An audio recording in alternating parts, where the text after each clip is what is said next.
Bonjour à tous.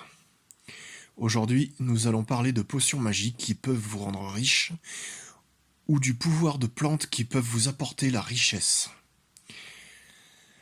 Alors, avant d'entrer dans le vif du sujet, il convient d'être informé sur l'existence de deux mondes dans lesquels se passent les interactions entre différents êtres et dans lesquels nous nous mouvons et évoluons simultanément. Le premier, c'est le monde naturel, dont nous sommes tous issus, aussi bien les plantes, les arbres, les animaux et nous les humains.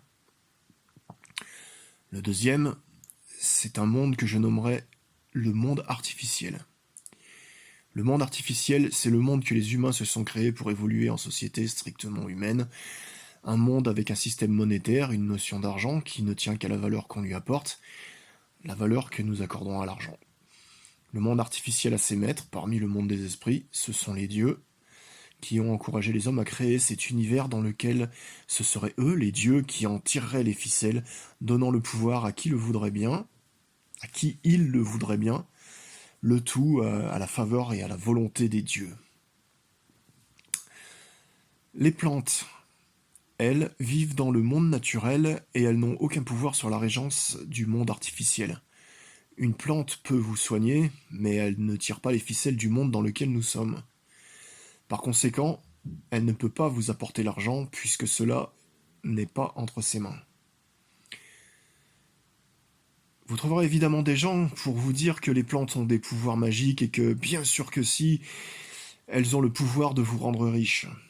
D'une part, si cela était vrai, comment une feuille séchée, c'est-à-dire morte, pourrait avoir le pouvoir d'influencer les événements?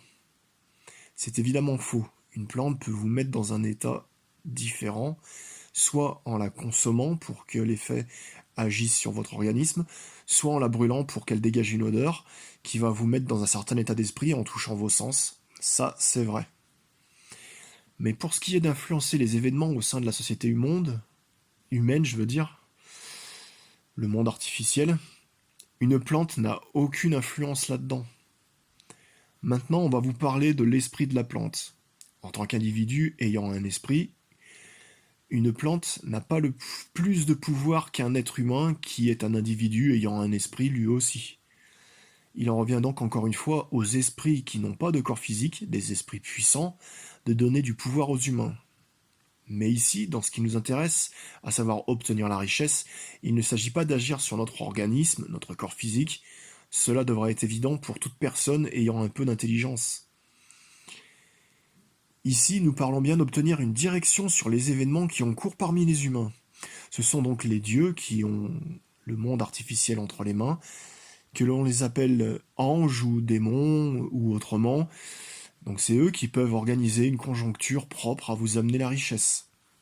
Bien entendu, les gens qui sont sur la voie de la justice et du bien savent que les dieux ont corrompu l'esprit des hommes et ont créé cette société qui justement nous mène au bord du gouffre de par son système inéquitable, avec sa justice corrompue, ses luttes de pouvoir, ses guerres, ses pensées trompeuses qui sont promulguées par des religions et qui causent du racisme, du sexisme et toutes sortes d'intolérances. La seule alternative quand on ne veut pas travailler avec les dieux démoniaques, c'est de se tourner vers ceux qui sont les maîtres de l'univers, le dieu et la déesse, qui, eux, ont le désir de rétablir une société humaine équitable, où chacun a la juste rétribution qui lui est due, et où nous puissions vivre dans la paix et l'harmonie. Ce que vous devez savoir alors, c'est que l'argent est un pouvoir, et que, comme tout pouvoir, il doit être utilisé à bon escient et avec sagesse. C'est l'optique du dieu et de la déesse, à grand pouvoir, grande responsabilité. Je sais plus qui a dit ça, c'est pas tiré de Spider-Man. Dans Spider-Man, c'est prononcé comme ça.